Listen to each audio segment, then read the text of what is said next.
News 24 पर आप देख रहे हैं सबसे बड़ा सवाल। आपके साथ में हूं मानक गुप्ता। कुछ दिन की शांति के बाद दिल्ली सरकार और देश की केंद्र सरकार के बीच एक बार फिर ठन गई है और इस बार तो मुख्यमंत्री अरविंद केजरीवाल ने मोदी सरकार के खिलाफ खुली जंग का ऐलान कर दिया है। दिल्ली के लेफ्टिनेंट गवर्नर नजीब जंग ने केजरीवाल की मर्जी के खिलाफ शकुंतला गैमलिन नाम की अफसर को कार्यकारी मुख्य सचिव नियुक्त किया है, जिससे केजरीवाल तिलमिला गए हैं।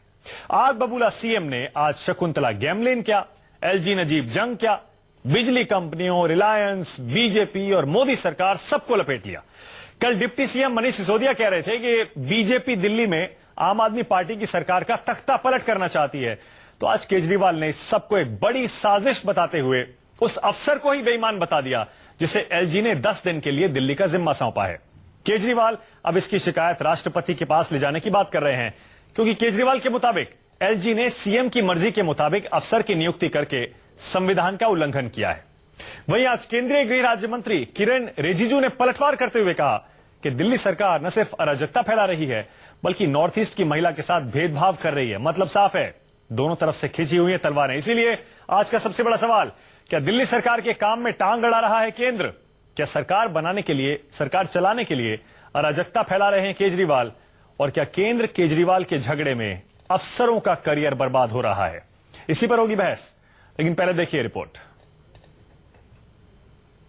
ये बिजली कंपनियां, रिलायंस की कंपनियां ये 11,000 करोड़ रुपए का लोन ले रही थी और वो बिजली कंपनी की सेक्रेटरी हमारे मंत्री से दिल्ली सरकार की तरफ से गारंटी के ऊपर साइन करवाने के लिए आई थी। दोस्तों, नरेंद्र मोदी जी की भाजपा सरकार ने उसी सेक्रेटरी को दिल्ली का चीफ सेक्रेटरी बना दिया। दोस्तों, इनको 10 दिन के लिए चीफ सेक्रेटरी बनाया गया है।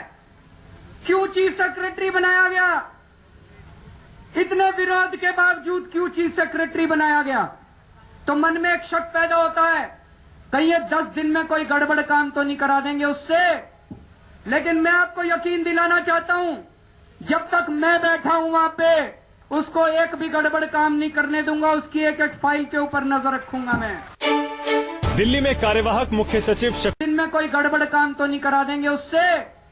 लेकिन मैं आपको यकीन दिलाना चाहता हूं, जब तक मैं बैठा हूं वहां पे, उसको एक भी गड़बड़ काम नहीं करने दूंगा। उसकी एक एक फाइल के ऊपर नजर रखूंगा मैं। दिल्ली में कार्यवाहक मुख्य सचिव शकुंतला गैमलिन की नियुक्ति का मुद्दा दिनों दिन गर्माता जा रहा है। अपने अपने मनचाहे अफसरों की नियुक्ति को लेकर केंद्र और केजरीवाल सरकार के बीच की लड़ाई थमने का नाम नहीं ले रही। अभी एलजी और केजरीवाल सरकार के बीच का विवाद थमा भी नहीं था।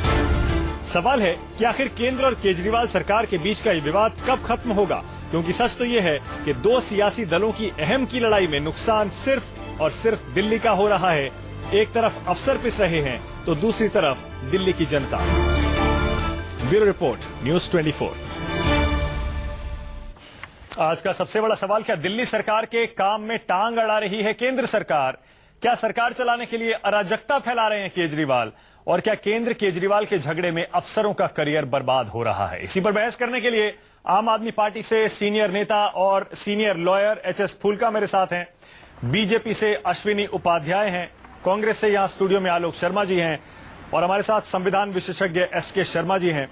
एसके शर्मा जी, आपको बता दें, लोकसभा और दिल्ली असेंबली में सचिव रह चुके हैं और संविधान की शायद इससे अच्छी जानकारी आज की तारीख में देश में बहुत कम लोगों के पास होगी। आप सभी का स्वागत है। फूलका साहब, पहला सवाल आप ही से होगा। फूलका साहब, क्या फूलका साहब, 10 दिन के लिए एक एक्टिंग चीफ सेक्रेटरी की नियुक्ति एलजी साहब ने कर दी, आपने उसका इतना बड़ा इशू बना दिया फूलका साहब कि जैसे आसमान टूट पड़ा हो, धरती में दरार आ गई हो। क्या हो गया फूलका साहब, आप क्यों इतना बड़ा इशू बना रहे हैं इतनी जरा सी बात का?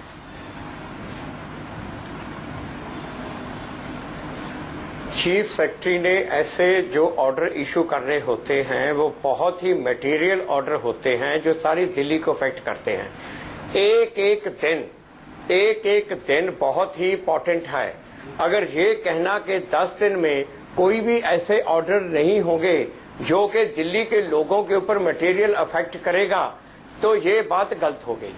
और इतना इंपॉर्टेंट जो ऑफिस है, अगर यही कहा जाए कि 10 दिन के लिए ये किसी को भी दे दो और उसके बारे में कुछ भी ना देखो, तो ये बात बहुत ही बड़ी गलत बात होगी। मगर मैं आपको एक बात बता दूं, देखो ये पिछले 2-3 दिन से ये चल रहा है कि जो गवर्नर दिल्ली में है, लेफ्टिनेंट गवर्नर, वो और जो गवर्नर स्टेट में होते हैं, उनकी पावर में बहुत ज्यादा फर्क है। और जो लेफ्टिनेंट गवर्नर हैं वो तो बिल्कुल ही सबसे ऊपर हैं। यहाँ पे जो दूसरी संविधान की धारा दूसरे स्टेट के गवर्नर को अप्लाई करती है वो लेफ्टिनेंट गवर्नर को नहीं करती। ये बात बिल्कुल गलत है, ये गलत बहस चल रही है। ये कोर्ट ने बिल्कुल क्लियर कहा है, हमारा संविधान बिल्कुल क्लियर कह रहा है, बाकी स्टेट के गवर्नर और दिल्ली के लेफ्टिनेंट गवर्नर में सेम पावर्स हैं, सेम उनके फंक्शंस हैं। सिर्फ फर्क ये है, एक तो रिजर्व सब्जेक्ट हैं, जो 3 रिजर्व सब्जेक्ट हैं वहां पे उन्होंने जो काउंसिल ऑफ मिनिस्टर की नहीं माननी होती, अपनी माननी होती है, अपनी मर्जी से लास्ट करना होता है। वो सुझाव दे सकती है काउंसिल ऑफ मिनिस्टर, मगर फाइनल डिसीजन लेफ्टिनेंट गवर्नर का होगा। उसके अलावा जो किसी लॉ के तहत, किसी कानून के तहत ये लिखा गया है कि जो lieutenant governor in his own discretion ये फैसला करेंगे, तो सिर्फ वही फैसले हैं जिस पे लेफ्टिनेंट गवर्नर जो हैं वो अपना फैसला ले सकते हैं और वो काउंसिल ऑफ मिनिस्टर की नहीं मानेंगे। अच्छा ठीक है, एक और पावर जो दी गई है, फुल्का साहब अगर किसी बात पे, ठीक है फुल्का साहब, आपका ओपनिंग रिमार्क हो गया। आप जो ये कह रहे हैं कि कानूनी तौर पर एलजी गलत कर रहे हैं और आपकी सरकार सही है, इस पर मैं आऊंगा, लेकिन आपने शुरुआत जहां से की थी मैं उस पर आ रहा हूं। सबसे पहले आपने कहा कि मुख्य सचिव का पद बहुत इंपॉर्टेंट होता है, किसी को भी वहां पर हम ऐसे नहीं रख सकते। शकुंतला गैमलिन को आपने बेईमान बता दिया। आपके पास शकुंतला गैमलिन के खिलाफ क्या कोई सबूत है? क्या मुख्यमंत्री के पास कोई सबूत है? और दूसरा, जिस व्यक्ति को आप, परिमल राय को आप चीफ सेक्रेटरी बनाना चाह रहे थे, अब मैं बताऊं, आपको जानकारी होगी फुल्का साहब कि कॉमनवेल्थ गेम्स घोटालों में उनके ऊपर कैसे कैसे आरोप लग चुके हैं। आप कैसी बात कर रहे हैं? ये बिल्कुल बात समझ में नहीं आ रही फुल्का साहब। एक तरफ आप गैमलिन पर आरोप लगा रहे हैं जिनका कोई सबूत नहीं है, आप चीफ सेक्रेटरी ऐसे आदमी को बनाना चाह रहे हैं जिन पर आरोप है। ये कैसा विरोधाभास है ये? जो काउंसिल ऑफ मिनिस्टर ने रिकमेंड किया था वो, और जो चीफ मिनिस्टर ने कहा था, वो प्रिंसिपल सेक्रेटरी फाइनेंस को कहा था। प्रिंसिपल सेक्रेटरी फाइनेंस मिनिस्टर उनको कहा था, उनके ऊपर एक भी आरोप नहीं है, एक भी आरोप दिखाइए उनके ऊपर हो। और दूसरी बात जो आपने कहा कि ये जो इन शकुंतला जी के ऊपर जो एलिगेशन लगाए हैं उसका कोई प्रूफ नहीं है। देखिए, पावर मिनिस्टर ने खुद कहा है कि 11,000 करोड़ रुपए की गारंटी जो कि रिलायंस को चाहिए थी दिल्ली सरकार पावर मिनिस्टर ने कह दिया तो वो सबूत हो गया। पावर मिनिस्टर के ऊपर जोर डाल रहे थे। एक बात मुझे कहनी है, माना एक सेकंड आ रहा हूं अश्विनी जी, एक सेकंड में आ रहा हूं। ये बात जो है ये सबूत वाली बात नहीं है, फाइल के ऊपर है। उन्होंने रिकमेंड करके पावर मिनिस्टर को फाइल भेजी है। लेकिन फुल्का साहब, पावर मिनिस्टर को कितने बारी कहा है, लेकिन फुल्का साहब, इसको आप फुल्का साहब, लेकिन वो पावर सेक्रेटरी तो पहले से है, काफी समय से पावर सेक्रेटरी है शकुंतला गैमलिन। ऐसे में चीफ सेक्रेटरी बनने की जब बात आ रही है, उस समय ये बात क्यों आ रही है? तो आज चाहिए ना, वो गारंटी तो आज चाहिए। अगर गारंटी 6 महीने पहले चाहिए होती तो हो गई होती। आप बात आज की है, अगर 6 महीने पहले के। अच्छा ठीक है, सीधा आरोप आपके ऊपर ये लग रहा है फुल्का साहब, दूसरी बात, सीधा आरोप अरविंद केजरीवाल पर आपकी सरकार पर ये लग रहा है देने की बात कर रहे हैं। ठीक है फुल्का साहब, सीधा आरोप ये लग रहा है। एक सेकंड अश्विनी जी, आ रहा हूं, एक सेकंड बस। फुल्का साहब, सीधा आरोप ये लग रहा है कि क्योंकि आप अपने वादे दिल्ली की जनता के साथ पूरे नहीं कर पा रहे हैं, आपसे सरकार नहीं चल रही है, ये आरोप लग रहा है, इसीलिए आप दिल्ली की जनता का ध्यान भटकाने के लिए इस तरह के विवाद जानबूझकर खड़े कर रहे हैं। तो ये बात बिल्कुल गलत है। वादे हम पूरे कर रहे हैं। ये जो बखलाए हुए हैं ना, ये दूसरे सभी लोग जो बखलाए हुए हैं कि इनको परफॉर्म नहीं करने देना, इनको काम नहीं करने देना, इसलिए रोज नया वफाद खड़ा करते हैं। रोज फुल्का साहब, बहुत हो गया आपका प्रवचन जो है ना, आप जरा सुन लीजिए। आप हल्के हो गए होंगे फुल्का साहब आप। अच्छा ठीक है, सुन लीजिए, आपने बहुत बड़ी बड़ी बातें कर दी। ठीक है फुल्का साहब, आपका पॉइंट क्लियर है कि आपको सरकार चलाने नहीं दी जा रही। एक सेकंड आलोक जी, एक सेकंड में आ रहा हूं। अश्विनी जी, क्या वजह है? एक चीफ सेक्रेटरी की, एक्टिंग चीफ सेक्रेटरी की 10 दिन की नियुक्ति थी, उस पर भी इतना बड़ा विवाद। अरे अश्विनी जी, 67 एमएलए जीत के आए हैं 70 में से, करारी हार आपको मिली थी, इनको चलाने दीजिए जैसे चला रहे हैं। क्यों एलजी साहब इतने स्टिफ हो रहे हैं, इतने जिद्दी हो रहे हैं? नहीं मानक, पहली बात तो मैं आपको बता दूं, आपका सवाल का जरा मुझे टाइम दे। आप देखिए कि आज मुख्यमंत्री जी ने जो झूठ बोला है जनता के सामने झूठ बोला है, पूरे ऑटो वालों के सामने झूठ बोला है। क्या झूठ बोला है? वो कहते हैं कि चीफ सेक्रेटरी जी हमारे मंत्री के पास आई थी 11,000 करोड़ का पेपर लेके उसमें साइन कराने। मैं आपको बड़े दावे के साथ कहता हूं, आम आदमी पार्टी के सारे नेता अपने आप में चलते फिरते स्टिंगर हैं। इनके जेब में स्टिंग होता है, इनके पैंट के जेब में भी कैमरा होता है, इनके शर्ट के जेब में भी कैमरा होता है। अगर वो चीफ सेक्रेटरी इनके पास आई थी, इनके मंत्री जी के पास आई थी कि 11,000 करोड़ का साइन कर दो, तो इन्होंने रिकॉर्ड किया होगा, इनको दिखाना चाहिए।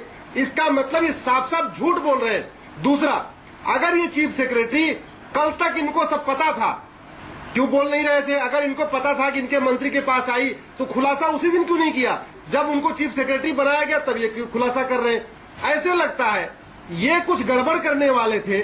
और वो महिला जिसका पूरा का पूरा कैरियर बेदाग है, अभी तक पूरे उनके कैरियर में किसी तरीके का कोई धब्बा नहीं है, इन्होंने झूठ में एक बिना किसी सबूत के उस महिला के ऊपर मानहानि किया है, उस महिला की बेइज्जती किया है, उस महिला को भ्रष्ट बताया। और दूसरा, एक दागदार अधिकारी जिसका कॉमनवेल्थ घोटाले में बाकायदा नाम आया हुआ है, उसके खिलाफ जांच बैठी हुई है, उसको ईमानदार बना के चीफ सेक्रेटरी बनाना चाहते हैं। ये है दोहरा चरित्र। ये है दोहरा चरित्र कि आप एक भ्रष्ट को ईमानदार बता रहे हो, एक ईमानदार को आप भ्रष्ट बता रहे हो। ये मनमानी थोड़ी होती है। अच्छा, ठीक है। इससे एक बात बड़ी समझ में आती है मानक, मैं आपको बताऊं। नहीं, एक बात और, आप एक बार बात करिए आप साइकोलॉजिस्ट से। सारे साइकोलॉजिस्ट यही कहते हैं कि लगता है अरविंद केजरीवाल जी को मेगलोमेनिया हो गई है। ये कहीं न कहीं मेगलोमेनिया से पीड़ित है। ये जो सोचते हैं वही ठीक है, ये जो करते हैं वही ठीक है, ये जो बोलते हैं वही ठीक है, बाकी सामने वाले सब गड़बड़ है। मुझे लगता है इनको तुरंत, अच्छा ठीक है, मैं आपको मेगलोमेनिया का इलाज कराना चाहिए, बस अदरवाइज दिल्ली। ठीक है अश्विनी जी बस आपको 2 बयान पढ़कर सुना रहा हूं। आलोक जी आप भी सुनिएगा, क्योंकि इसमें एक आपकी भी चीफ मिनिस्टर है। दिल्ली के 3 चीफ मिनिस्टर पुराने, उनके बयान आपको पढ़ के सुना रहा हूं। अश्विनी जी सुनिएगा। आप ही के मुख्यमंत्री थे दिल्ली के मदन लाल खुराना। वो कह रहे थे कि ये जो दिल्ली की सरकार में मुख्यमंत्री रहते हुए जो अधिकार दिए गए हैं, ये इतने कम हैं कि कई बार मुझे खुद पे शक होता है कि मैं मुख्यमंत्री हूं या मैं हेड क्लर्क हूं, अधिकार है ही नहीं। आप ही की पार्टी के मुख्यमंत्री साहिब सिंह वर्मा कहते हैं, भैया सरकार में मेरे पास कोई अधिकार तो है नहीं, मुझे खुरपा दे दो, मैं खेत में काम करना शुरू कर देता हूं। और आपकी मुख्यमंत्री शीला दीक्षित आलोक जी, वो ये कह रही थी कि नाम मात्र के अधिकार दिए हुए हैं कॉन्स्टिट्यूशन ने। तो इसलिए अश्विनी जी जो आप ये बात कह रहे हैं ना, इससे पता लगता है कि दरअसल दिल्ली में मुख्यमंत्री के पास अधिकार ही इतने कम है कि वो बेबस लाचार हो जाता है। और आप जानबूझकर दिल्ली को पूरी सरकार का दर्जा नहीं देते हैं, पूरे स्टेटहुड नहीं देते हैं, फुल स्टेटहुड। मानक जी आपने एक सेकंड इनका कमेंट। आखिर 20 साल से सरकारें चलती रही है मानक, 20 साल से सरकारें चली है।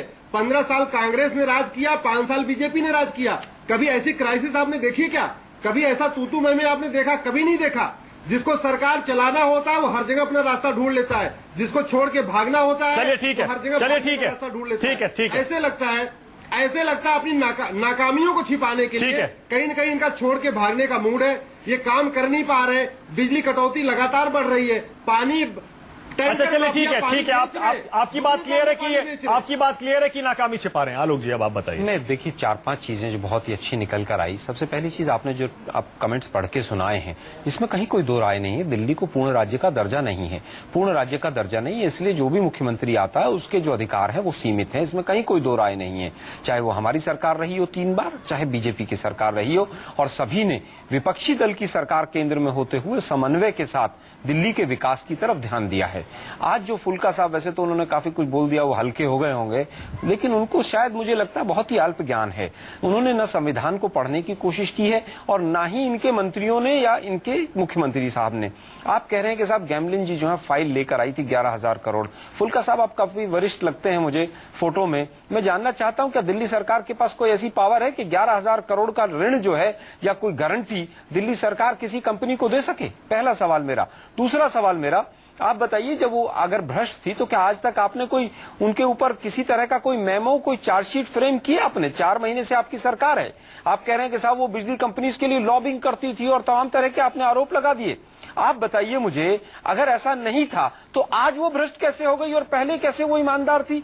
उसके बाद आप मुझे बताइए कि अगर 10 दिन तक आपकी यहाँ पर एक्टिंग कोई भी चीफ सेक्रेटरी रहते हैं तो उसमें कौन सी ऐसी आफत आ जाएगी, कौन से संविधानों का हनन हो जाएगा?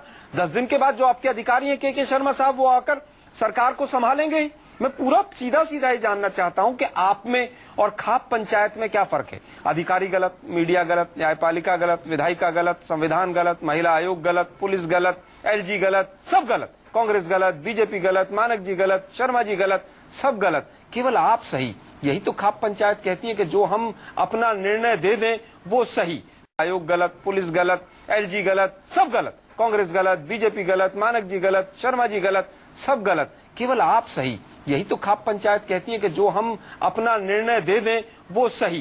पिछले 5 दिन में आपको सुप्रीम कोर्ट ने मीडिया के मुद्दे पर फटकार लगाई है।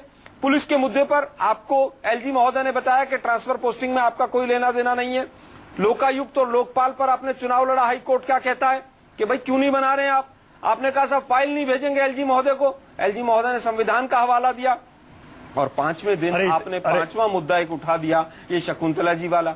मैं समझता हूं आप लोग सरकार चलाना चाहते हैं या क्या करना चाहते हैं। आलोक जी बहुत सारे आरोप हो गए, बहुत सारे आरोप हो गए। सुनिए सुनिए एक सेकंड आलोक जी, आप कह रहे हैं कि तख्ता पलट, अरे क्या अफगानिस्तान की सरकार चला रहे हैं आप या अफ्रीका में सरकार चला अच्छा रहे हैं? आलोक जी बहुत आरोप, आलोक जी पॉलिटिकल आरोप बहुत हो गए। फुल्का साहब एक सेकंड में शर्मा जी आपके पास आ रहा हूं मैं अब संविधान, अरे अश्विनी जी एक सेकंड, अश्विनी भाई एक सेकंड रुक जाइए प्लीज, एक सेकंड। फुल्का साहब मैं संविधान के मुद्दे पर आ रहा हूं क्योंकि आप तो एक सीनियर लॉयर भी हैं। एसके शर्मा जी बैठे हैं, वो और बता देंगे क्योंकि उनका एक्सपीरियंस भी है लोकसभा में भी और दिल्ली असेंबली में भी। क्या फुल्का साहब आपको इस बात की जानकारी नहीं है कि सारे एक्सपर्ट्स यही कह रहे हैं यूनियन टेरिटरी है दिल्ली, राज्य नहीं है, यहां पे अधिकार नहीं है सीएम के पास जिस तरह बाकी राज्यों में होते हैं। क्या आपको इस बात का इल्म नहीं है या आप जानबूझकर या आप जानबूझकर ये कर रहे हैं विवाद खड़ा कर रहे हैं? फुल्का साहब मानक पांडिचेरी में कितने आराम से सरकार चलती है, आप ये भी उनको बता दीजिए। हाँ फुल्का साहब बोल रहे हैं, सुन लीजिए अश्विनी जी। फुल्का साहब अगर ये बोल चुके हैं तो मैं बोल दूं। जी हाँ बोलिए बोलिए। ये जो लोग जी कह रहे हैं कि 11,000 करोड़ की गारंटी दिल्ली सरकार दे ही नहीं सकती, ये खुद अपनी जानकारी को थोड़ा सा अपडेट कर ले। चलिए ठीक है। ये 11,000 करोड़ की जो अलायंस लोन ले रहा है उसकी गारंटी की फाइल मूव हुई है और वही गारंटी की फाइल जो थी में क्यों नहीं दे रहे हैं? नहीं आलोक जी वो सही बात है, वो ठीक है, वो है मेरे मैं टीवी स्टूडियो में थोड़ा लेके आऊंगा। अच्छा दूसरी बात, ये अपनी नॉलेज जरा अपडेट कर ले कि किसी की प्रमोशन के ऊपर या उसी एग्जिस्टिंग पोस्ट के ऊपर डिसिप्लिनरी एक्शन लेने में बहुत फर्क होता है। ये कहते हैं उसके खिलाफ एक्शन क्यों नहीं लिया। अगर डिसिप्लिनरी एक्शन लेने के लिए जो स्टैंडर्ड चाहिए वो बहुत ऊंचा चाहिए, मगर प्रमोशन देने के लिए आप उसको प्रमोशन। अच्छा ठीक है फुल्का साहब एक सेकंड रुक जाइएगा प्लीज। फुल्का साहब एक सेकंड आपको रोक रहा हूं, माफ करिएगा, एक सेकंड रोक रहा हूं आपको, एक सेकंड। संविधान की बात, अरे अब मैं संविधान की बात कर दूं, संविधान की बात कर दूं, ये दिल्ली हाई कोर्ट की जजमेंट है, डिवीजन बेंच जो अधिकार दिल्ली को है। एक सेकंड अश्विनी भाई वो बोल रहे हैं, एक मिनट एक सरकार होती है ऐसे पांडिचेरी में होती है। आखिर पांडिचेरी। अच्छा एक सेकंड रुक जाइए अश्विनी भाई, एक सेकंड रुक जाइए प्लीज, एक सेकंड। शर्मा जी एक सेकंड। फुल्का साहब एक सेकंड में आ रहा हूं आपके पास वापस। शर्मा जी ब्रेक लेना है, लेकिन ब्रेक से पहले कोई कमेंट, ब्रेक के बाद विस्तार से आपसे बात करूंगा मैं, क्योंकि आप लोकसभा में भी रहे हैं, दिल्ली असेंबली में भी रहे हैं और दिल्ली असेंबली जब से शुरू हुई है तब से आपने देखी है। शर्मा जी देखिए, मैं 1993 से जब दिल्ली असेंबली बनी तब से असेंबली में लाया गया था लोकसभा से। मैंने 4 मुख्यमंत्रियों के साथ काम किया है, खुराना जी के, साहब सिंह जी के, सुषमा जी के और शीला जी के, तीनों टर्म में। इन तीनों की अपनी अपनी समस्याएं थी क्योंकि अधिकार दिल्ली में कम है, जैसे लोग जी भी कह रहे हो, तो फैक्ट है क्योंकि ये यूनियन टेरिटरी है नंबर 1। सेकेंडली इसका स्पेशल प्लेस है because it is also the capital of India, या सेंट्रल गवर्नमेंट है, अधिकार कम है। चारों के चारों मुख्यमंत्री ये कहा करते थे अधिकार कम है, हाँ अधिकारों करते थे। लेकिन अब देखिए, पहले खुराना जी की सरकार थी, मैं ये तो नहीं कहूंगा वो अपने आप को हेड क्लर्क कहते थे, वो अपने आप को चीफ सेक्रेटरी जरूर कहा करते थे, चीफ सेक्रेटरी, हाँ कि मेरे को चीफ सेक्रेटरी बना दिया। ठीक है। लेकिन जब खुराना जी यहां पर थे तो केंद्र में कांग्रेस की सरकार थी, कभी कोई टकराव छोड़िए, जाते थे, समस्याएं 10 लेके जाते थे, 2-3 साल हो जाती थी, ले आते थे, तो बड़ी आराम से स्थिति चलती रही। उसके बाद में साहब सिंह जी आए, उनके 2-2.5 साल के बाद उन्होंने इस्तीफा दे दिया था। तो साहब सिंह जी को भी यही लगता था कि वो उत्तर प्रदेश के मुख्यमंत्री की तरह, मुख्यमंत्री जैसे वर्तमान लोग समझ रहे हैं, तो उनको भी दिक्कत होती थी। ये जो ट्रांजैक्शन ऑफ बिजनेस रूल जो बार बात हो रही है, साहब सिंह जी के कार्यकाल में 2 बार वो खुद जाके होम मिनिस्टर से transaction of business rule change करा के लाए थे। अच्छा। तो मैं ये कह रहा हूं कि शायद उस टाइम यूनाइटेड फ्रंट गवर्नमेंट थी या मुझे ध्यान नहीं है, लेकिन साहिब सिंह वर्मा, हाँ बिल्कुल यूनाइटेड फ्रंट थी, बिल्कुल हाँ, सही तो कहा। वो वहां से चेंज करा के लाए थे। मैं ये कह रहा हूं कि अगर आपने दिल्ली चलाना है तो वो एक इक्वेशन से चलता है ना। हाँ। शीला जी जाती थी, 10 मांगे लेके जाती थी, 4 मनवा लाती थी, काम तब हो वाजपेयी जी जाता की था। सरकार थी।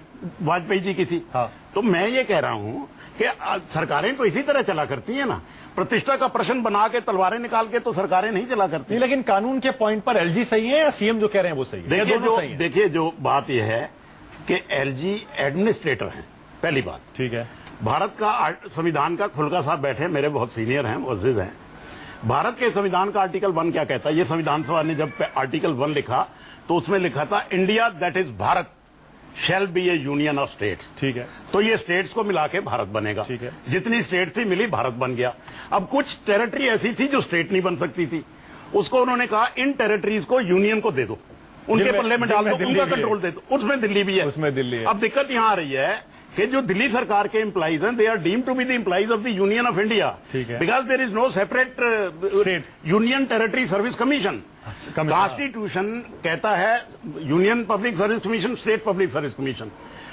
दिल्ली के जो एम्प्लॉइज हैं वो सेंट्रल गवर्नमेंट के एम्प्लॉइज सेंटर के employees तो हैं। इनकी ट्रांसफर पोस्टिंग पनिशमेंट वो सेंटर सब सेंटर करेगा। के पास है। सेंटर के पास है। जो हायर सर्विसेज हैं, दानिक्स है, आईएएस है, वो सब सेंटर के पास है। बहुत इंपॉर्टेंट पॉइंट बता रहे हैं एसके शर्मा साहब, बहुत इंपॉर्टेंट पॉइंट है। कह रहे हैं कि दिल्ली के पास अधिकारियों को रिक्रूट करने का अपना प्रोसेस नहीं है, इसीलिए सेंटर रिक्रूट करता है, ट्रांसफर पोस्टिंग भी वही करता है। फुल्का साहब एक ब्रेक लेना पड़ेगा मुझे, लेकिन जहां से छोड़ा है शर्मा साहब ने वहीं से शुरू करेंगे डिबेट को, कि जब दिल्ली है फुल स्टेट है ही नहीं, तो आप ये लड़ाई जंग करके केंद्र सरकार से फुल स्टेटहुड मांग रहे हैं, बजाय इसके जैसा शर्मा जी कह रहे हैं कि क्यों नहीं आप केंद्र सरकार से बातचीत करते, अगर आपको रूल्स में कुछ चेंज करवाना है तो आप क्यों नहीं करवाने की कोशिश करते, मिलजुल कर क्यों नहीं दिल्ली की सरकार चल सकती है?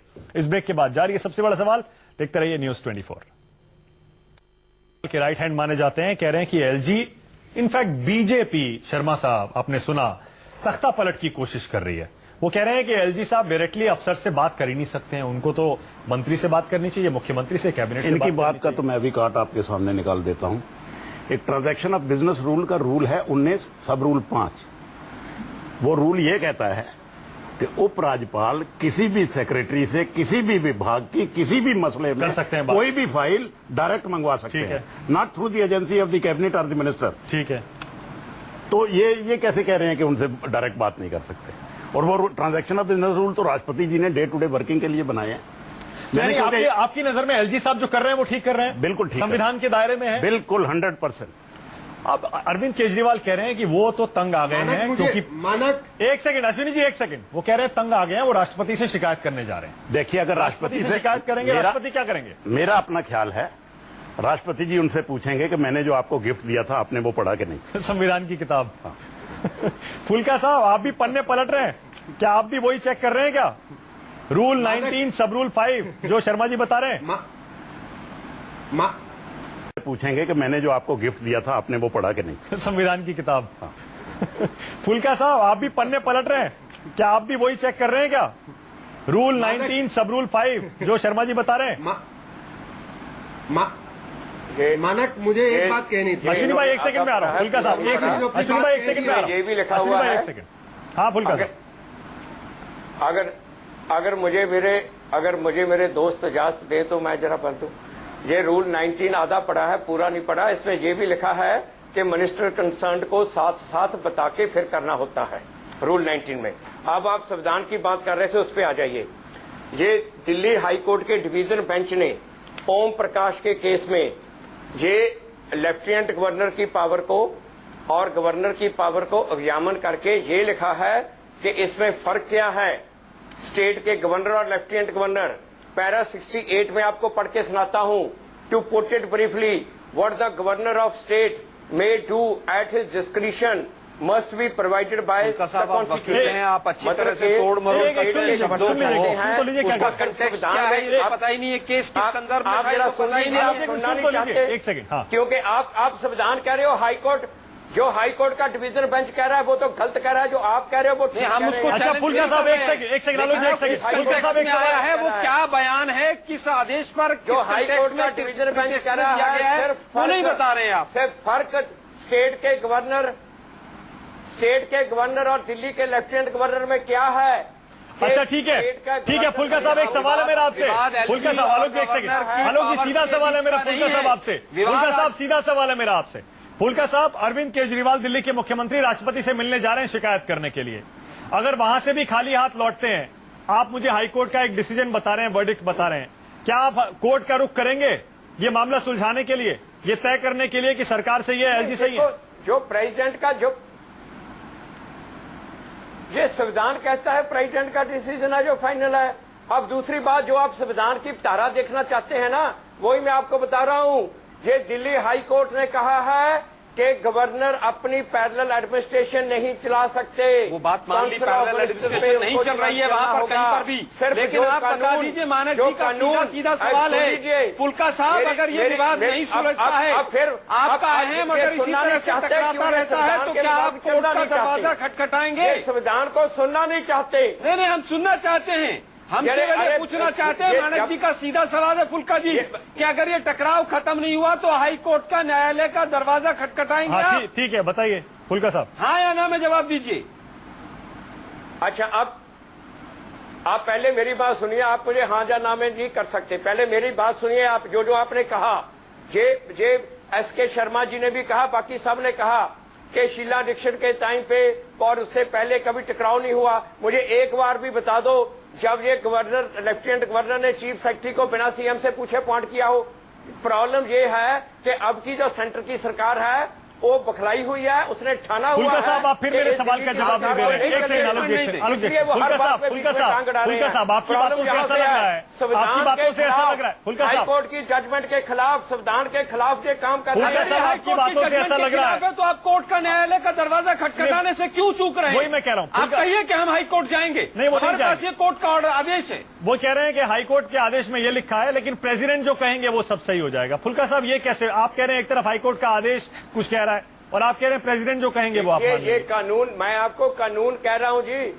जो ये बातें संविधान की कर रहे थे ना, ये जो पहले बोले संविधान की बातें, जो हाई कोर्ट ने कहा है संविधान में, आपको वो बता रहा हूं, वो सुनना नहीं चाह रहे। साहब, हम नहीं कह रहे, तमाम संविधान वो सुनना नहीं चाह रहे। अच्छा चलिए छोड़, अरे आलोक जी सभी ने कहा कि केजरीवाल जी जो है वो खाप पंचायत की तरह काम कर रहे हैं। अरे एक सेकंड फुल्का साहब, सीधा जवाब आप क्यों नहीं देते? कोर्ट जाएंगे या नहीं जाएंगे? फुल्का साहब, ये तो मामला लगता है वहीं सुलझेगा। सीधे जवाब की जब मौका आएगा तब देखा जाएगा। ठीक है, आज नहीं, ठीक है, अश्विनी उपाध्याय आपके पक्ष में आदेश, तो आप उस आदेश को लेकर जाइए ना हाई कोर्ट में ना। ठीक है, वो कह रहे हैं कि प्रेसिडेंट से मिलेंगे, उसके बाद तय करेंगे। क्या करोगे? अगर ये क्या होगा तो क्या करोगे? चलिए ठीक है। अश्विनी उपाध्याय, बात ये है, अश्विनी जी, जो मेरे दोस्त आपके पास बैठे हैं ना, ये बहुत लर्नड है, मगर ये खुद जानते हैं कि संविधान की धज्जियां उड़ाई जा रही हैं, संविधान के मुताबिक काम नहीं हो रहा है, इसलिए ये संविधान की धारे सुनना नहीं चाहते। कोर्ट की जो इंटरप्रिटेशन है संविधान की वो सुनना नहीं चाहते। अरे फुल्का साहब, आप भी वही बोल रहे हैं। ठीक है फुल्का साहब, अश्विनी उपाध्याय बोल रहे हैं, सुन लीजिए। अश्विनी उपाध्याय, क्यों आप दिल्ली को पूर्ण राज्य का दर्जा नहीं देते हैं? मतलब बड़ी अजीब सी बात है कि एक मुख्यमंत्री को अपने पसंद का अफसर रखने का अधिकार नहीं है। ये कैसा राज्य है? राजधानी है, 67 MLA जीत के वो आए हैं, एक अफसर नहीं रख सकते? आप पूरा राज्य मानक मेरी बात सुनिए। संविधान के आर्टिकल 371 में जो शक्तियां दिल्ली की सरकार को है, वही शक्तियां पांडिचेरी की सरकार को है। पांडिचेरी की सरकार शांति के साथ अपना काम करती है। कभी आपने सुना कि पांडिचेरी के लोग लड़ते हो केंद्र सरकार से? कभी नहीं लड़ते। अरे इनको काम नहीं करना, आपके डबल स्टैंडर्ड है। लेकिन अश्विनी उपाध्याय करना है। अश्विनी उपाध्याय, ये आपका डबल स्टैंडर्ड है। नहीं, सुनिए, आपके मुख्यमंत्री कहते हैं कि हमें ज्यादा अधिकार दीजिए। साहब एक सेकंड, मैं आपको बताऊं, मुख्यमंत्री जब थे तब वो कहते थे हमें ज्यादा अधिकार दीजिए, मैं किसानी कर लेता। आप जरा कल्पना करिए कि अगर आज दिल्ली की पुलिस दिल्ली के मुख्यमंत्री के पास होती, आधे मीडिया वाले जेल में होते, आधे भाजपा के नेता जेल में होते, और हो सकता है एलजी साहब को भी जेल भेज दिया गया होता। ऐसे इसलिए दिल्ली को पुलिस, अगर ये तो बड़ा भगवान का शुक्र है कि दिल्ली की पुलिस दिल्ली सरकार के पास नहीं, केंद्र सरकार के पास है। अदरवाइज आधे लोग जेल में भेजे जा चुके हैं। अच्छा अश्विनी जी, एक सवाल पूछ रहा हूँ, सीधा जवाब दीजिएगा। अश्विनी जी, एक सवाल पूछ रहा हूँ, सीधा जवाब दीजिएगा। जी, सवाल मेरा ये, मान लीजिए, फर्ज करिए बताइए। फर्ज करिए केंद्र में कांग्रेस की सरकार आ जाती है, किसी और की सरकार आ जाती है, और दिल्ली में आपकी सरकार आ जाती है, जी क्या तब भी आप दिल्ली के लिए पूर्ण राज्य का दर्जा नहीं मांगेंगे, या आप बोलेंगे जो चल रहा है ठीक चल रहा है? देखिए मानक, आप दिल्ली की प्रैक्टिकल चीज को समझिए। दिल्ली केवल दिल्ली नहीं, दिल्ली पूरा भारत है। समझ नहीं आ रही थी। आपने अगर दिल्ली की सरकार को आप रखते थे और कांग्रेस के ऊपर आरोप लगाते थे, जब आपको समझ नहीं आई, लगता उस समय आप भी आम आदमी पार्टी में थे। आलोक भाई, आपकी मैनिफेस्टो में तो है। आलोक हमेशा भाई, से आपने पूर्ण राज्य के दर्जे के ऊपर चुनाव लड़ा और अब आपको वो तो आपने भी कहा आलोक जी, आलोक जी वो आपने भी कहा। मैं बिल्कुल कह रहा हूं कि मांगा दिल्ली के लिए पूर्ण राज्य दर्जे की तरफ हम बढ़ेंगे और हमने कई कदम बढ़ाए उसमें। पावर्स बढ़ी है दिल्ली सरकार की पिछले 15 वर्षों में, कॉर्पोरेशन को लेकर और तमाम अधिकारियों को लेकर। अच्छा ठीक है, अश्विनी उपाध्याय, बीजेपी का हमेशा दोहरा स्टैंडर्ड रहा है। अश्विनी उपाध्याय, हाँ मानक, मैं पहली बात तो ये कह रहा था, जो शक्तियां दिल्ली सरकार के पास है वही पांडिचेरी सरकार के पास है। बहुत बढ़िया वहां काम हो रहा है, तो यहां भी किया जा सकता है। दूसरी बात, हो क्या रहा है एक्चुअल में इस ड्रामे के पीछे जो कहानी हुई है, पिछले 100 दिनों में क्या हुआ है, भ्रष्टाचार वहीं का वहीं है और विधायक और मंत्री किसी न किसी एक एजेंडे में फंस गए। एक मंत्री फर्जी डिग्री, दूसरा मंत्री राजस्थान से किसान को बुलाता है, जंतर मंतर के पेड़ पे ऊपर चढ़ा देता है, फांसी लगा लेता है। एक नेता अमेठी गए तो चुनाव लड़ने, वो महिला पता नहीं भगवान जाने क्या हुआ, वो महिला दर दर घूम रही है, उसको न्याय नहीं मिल रहा है। एक विधायक जन्मदिन पे स्कॉर्पियो लेती है, दूसरे विधायक थाने में घुस के पुलिस वालों को मारते हैं, तीसरे विधायक सट्टेबाजों के साथ मिलके पता नहीं भगवान जाने क्या कर रहे हैं, चौथे मंत्री जी तुर्कमान गेट पे बाकायदा उनके साथी रात को रोडेज करते हैं, उनको बचाते हैं। तो कुल मिलाकर अगर आप 100 दिन का इतिहास देखें, अभी जो 100 दिन हो रहा है, इनके पास कहने के लिए कुछ नहीं है। इसलिए चूंकि अभी आप मीडिया सवाल पूछेगी इनसे 100 दिन में आपने किया क्या, तो इनके पास जवाब नहीं है, इसलिए लोगों का डाइवर्ट हो जाए, इनसे सवाल कुछ और ना पूछे बल्कि सवाल शुरू हो जाए। ठीक है, आपका पॉइंट क्लियर है सर। ठीक है अश्विनी भाई, पॉइंट क्लियर है। मैं शर्मा जी आपसे जानना चाह रहा हूँ, ये झगड़ा ऐसा लगता है अभी सुलझेगा है नहीं। फुल्का साहब कह रहे हैं प्रेसिडेंट से मिलेंगे, उसके बाद तय करेंगे आगे क्या करना है, और एलजी साहब और ये सरकार देखिए बीजेपी की पीछे हटने वाली है नहीं, ये आगे कहाँ जाएगा ये टकराव? देखिए ऐसा है, संविधान की धारा जो 239 है उसी में ही प्रोविजन है कि in the event of difference of opinion between Lieutenant Governor and the Chief Minister, the Lieutenant Governor shall refer the matter to the President, whose decision shall be final and binding. तो होगा क्या कि अब पहले पता तो लगे कि किस किस विषय पे इनका डिफरेंस ऑफ ओपिनियन है। It's not only A question of appointment of one chief secretary और समथिंग एल्स। ये बहुत सारे मुद्दे हैं। ये कहते हैं रिजर्व जो सब्जेक्ट हैं हम उसमें भी घुसेंगे, वो भी फाइल हमें दिखाओ, जो सब्जेक्ट रिजर्व नहीं है वो फाइल आगे ना जाए, वो हमारे लेवल पे ही सारी डिस्पोज। ये बहुत सारे मुद्दे हैं। अगर एक मुद्दा हो तो एलजी कह सकते हैं कि इस मुद्दे पे हमारा इनका मेल नहीं खा रहा है, आप बताइए क्या करें। ठीक है, तो अब होगा क्या, और मैं समझता हूँ एलजी साहब को ये करना चाहिए कि सब हमारा और मुख्यमंत्री का इन विषयों पे डिफरेंस ऑफ ओपिनियन है, और अब आप अपनी राय दें। राष्ट्रपति जी जब समय होगा 10 दिन 15 दिन में अपनी राय वापस दे देंगे। उनकी जो राय होगी वो माननी पड़ेगी, वो बाध्य है, वो चैलेंज नहीं हो सकती। अच्छा ठीक है, फुल्का साहब प्रेसिडेंट की बात तो मान लेंगे ना, या उनको भी नहीं मानेंगे? वो जो कहेंगे वो मान लेंगे ना आप? देखिए ये देखिए बात ये आपको मैं बताऊं, ये अभी उपाध्याय जी ने जो बात कही कि जी पांडिचेरी की सरकार बड़े आराम से काम कर रही है, उपाध्याय जी से पूछिए आज तक कभी हुआ है कि पांडिचेरी का चीफ सेक्रेटरी बिना चीफ मिनिस्टर के साहब मेरी बात का जवाब नहीं दिया। ये तो ये सेंटर में जो सरकार है ना, जो भी बात इसी सेंटर की सरकार, माने 1 मिनट में आता हूँ उसमें भी नहीं, फुल्का साहब आप लोग ऐसे कौन से काम करने वाले हो, ऐसी कौन सी चीजें जो आप लोग अश्विनी भाई प्रोग्राम खत्म हो रहा है, फुल्का साहब एक आखिरी जवाब दे रहा हूं आपसे। अश्विनी भाई प्रोग्राम खत्म हो रहा है, फुल्का साहब क्या प्रेसिडेंट की बात मान लेंगे? अरे बात ये है कि ये जो अब सरकार फुल्का साहब, इसका मतलब आपकी सरकार ईमानदारी से काम नहीं कर रही है। आपकी सरकार को अगर आपकी सरकार ट्रांसपेरेंट है तो वो फाइल आपको एलजी के पास भेजने में क्या दिक्कत है? वो हर बात पे फुल्का जी प्रेसिडेंट की बात तो मान लीजिएगा ना, ये तो बता दीजिए।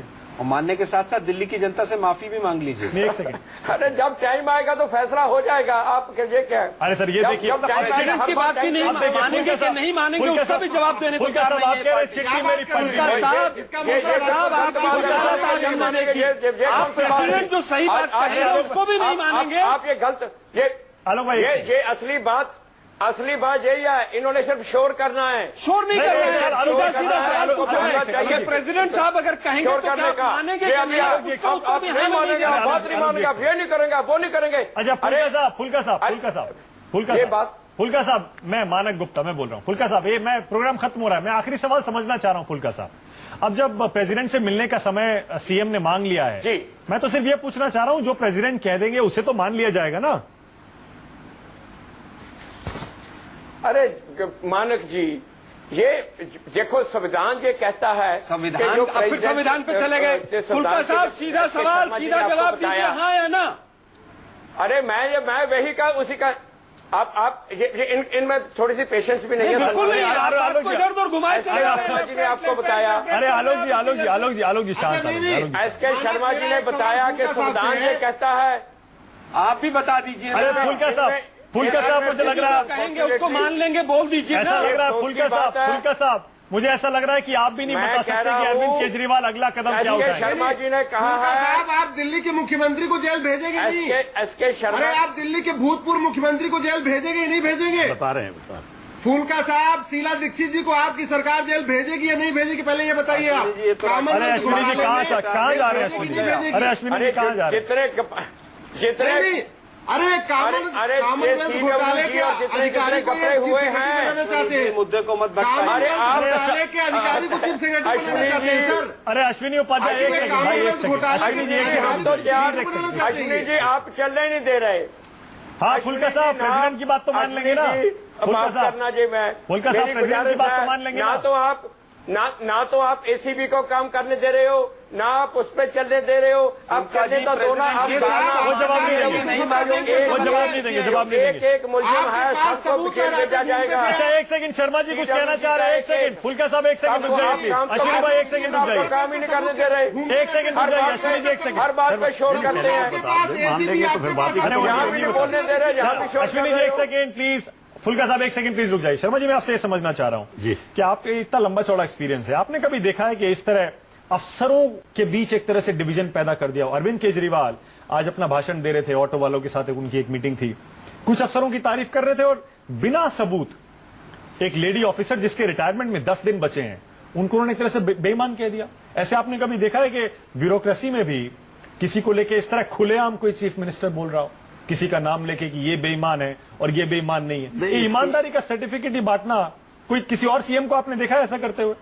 नहीं, उसमें क्या है, मैं जो समझ रहा हूं कि जो मुख्यमंत्री के सहायक या सलाहकार हैं उनको या तो संविधान कम आता है या वो लोग नहीं रखे हुए जिनको संसदीय प्रक्रिया और संविधान का ज्ञान हो, क्योंकि ये भी एक बड़ा फैक्टर है। आफ्टर ऑल कोई वो आदमी कोई गवर्नेंस में तो रहे नहीं कभी।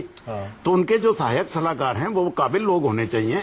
राज्यों में मुख्यमंत्री हैं, वो कोई प्रशासन थोड़ा चलाते रहते हैं, पर उनके एडवाइजर्स उनको राइट एडवाइस देते हैं, सेशन चलता रहता है। तो मेरा आप कोई एडवाइस दे दीजिए ना। नहीं, मैं वो बहुत समझदार लोग हैं, उन्हें कौन एडवाइस दे सकते। हाँ। फुल्का साहब देखिए, अब आपने शकुंतला गैमलिन के करियर पर दाग लगा दिया।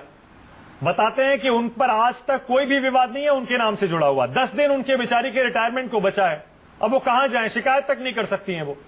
आप ऐसे आरोप लगाते हैं और आरोप लगा के भाग जाते हैं। पहले नेताओं पे लगाते थे, कितने डेफेमेशन के इसीलिए केसेस हुए आपके ऊपर। अब आपने अफसरों को भी नहीं छोड़ा, बिना सबूत आपने शकुंतला गैमलिन को बेईमान कह दिया। बिल्कुल बिना सबूत वाली बात नहीं है। जो मंत्री जी ने कहा है पावर, आपने अफसरों को भी नहीं छोड़ा, बिना सबूत आपने शकुंतला गैमलिन को बेईमान कह दिया।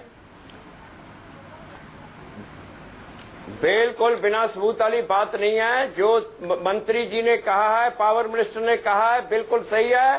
फाइल पे वो है, फाइलें बाहर नहीं आ सकती। और राष्ट्रपति जो कहेंगे वो सही नहीं है, राष्ट्रपति की बात नहीं मानेंगे। और पावर मिनिस्टर ने जो कहा वो सही है। रिकमेंड किया है, खुद जाके उसको परसू किया है। 11,000 करोड़ की गारंटी, आपने 11,000 करोड़ की गारंटी। अच्छा ठीक है, चलिए सर टाइम खत्म हो गया, टाइम खत्म हो गया मेरे पास, टाइम खत्म हो गया मेरे पास।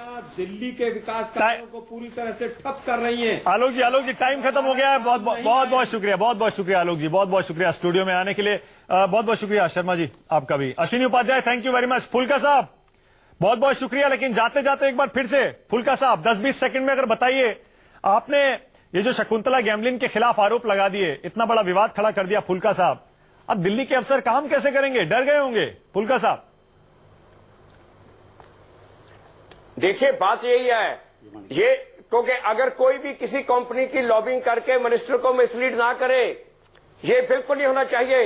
जो 11,000 करोड़ की एक प्राइवेट कंपनी के लिए गारंटी दे रहा है, ठीक है सर, आप जवाब नहीं दे रहे हैं। मैं समझ रहा हूँ आपकी मजबूरी फुल्का साहब। 11,000 करोड़ का मैं मजबूरी समझ रहा हूँ सर आपकी। जनता का पैसा देने से रोक रहा है, उसको आप कह रहे हो गलत है। चलिए ठीक है, बहुत बहुत शुक्रिया फुल्का साहब, बहुत बहुत शुक्रिया, थैंक यू। सबसे बड़ा सवाल में इतना ही। ब्रेक के बाद खबरें जारी हैं, देखते रहिए News 24।